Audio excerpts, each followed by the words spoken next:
He won because people don't have money. It's pretty simple. People have these lives they plan out from when they're little. I didn't do this. My mother was a schizophrenic, and my father was like in and out of a band. Phenomenal. Tonight on the Unfiltered Take, a pocketbook reality check. This 6-minute excerpt isn't about culture war. It's about affordability and why that's driving voters. We'll roll the clip and pause twice to add quick context. Nothing partisan, just prices and paychecks. But we never filled out a college application. That wasn't the thing. I had a typical Long Island, ne'er-do-well childhood. There were elements that were good. There were indications that I had certain qualities that might make me successful at some point. But my parents were very busy working, and they didn't really nurture my success. They just didn't really, that wasn't their thing. And again, I'm not blaming them. I'm not like, I'm just saying because of that upbringing, I expected almost nothing from the world, like literally almost nothing. But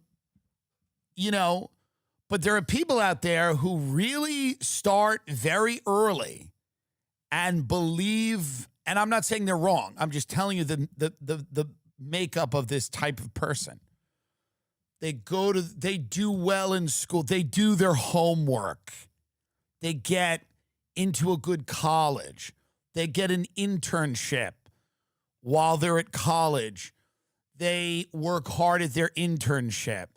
They then get a good job at a good firm, and they, work their ass off.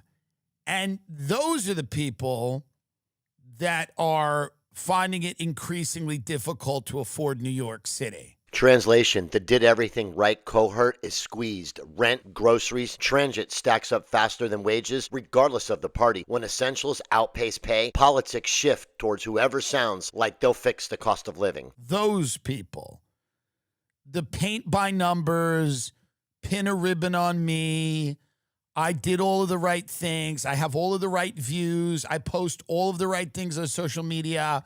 I say, the things I'm supposed to say. I don't rock the boat. I am a very nice, albeit forgettable, but I'm a professional face in the crowd. And I deserve more than, and they're right, by the way. They're not wrong. Do I love these people? No. They bore me. I'm bored. I don't hate them. I'm not like, kill them, but they're boring. They're normies. They're boring. They bore me. They're boring. I like people that have more to say, or maybe they had a different route in life.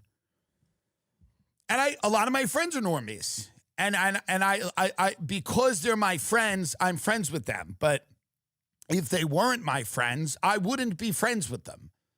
If I didn't know them for a long time, they would bore me to death. And it's not because it's not their fault. They're just boring. And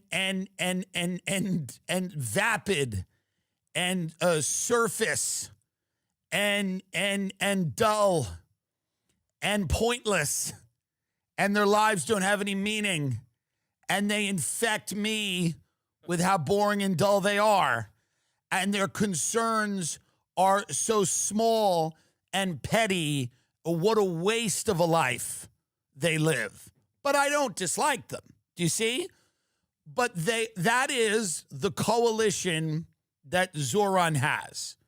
He has a coalition of angry, boring, mediocre people that have done the right things and have gotten very little for it. Okay? And the things he is talking about, he's right about. Things are too expensive. People feel that they're not getting ahead. And the Republican Party, which is they've lost their goddamn mind. They're arguing about who's allowed to talk to who on the internet. But yet, all the flights are being grounded. The airspace is being closed. We've got a government shutdown. The money is still going out the door so we can invade Venezuela, arm Israel, arm the Ukraine.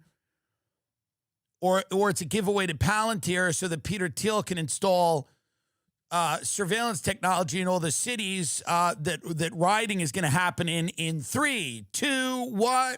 I mean, like, it's coming. You can feel it. And that's where the Republican Party is.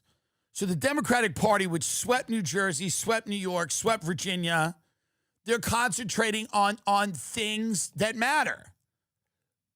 How to get people more money. Keep it here. Playbook first. When the argument is who helps me afford life in my city, the side that talks paycheck, rent, commuting costs usually wins attention because that's what people feel every day. Because by the way, that is all they want to do. By the way, that sign that you see at those protests, I could be at brunch right now. That's all they want. Have you tried to have brunch and how much that is? But that's all they want to do. All these people want to do is have brunch. All they want to do is have brunch. I know them. That's all they want to do, and they can't even do that. Quick pulse check. What single cost jumps the most for you this year? Rent, transit, or groceries? Drop your city in the comments so we can map the pressure points.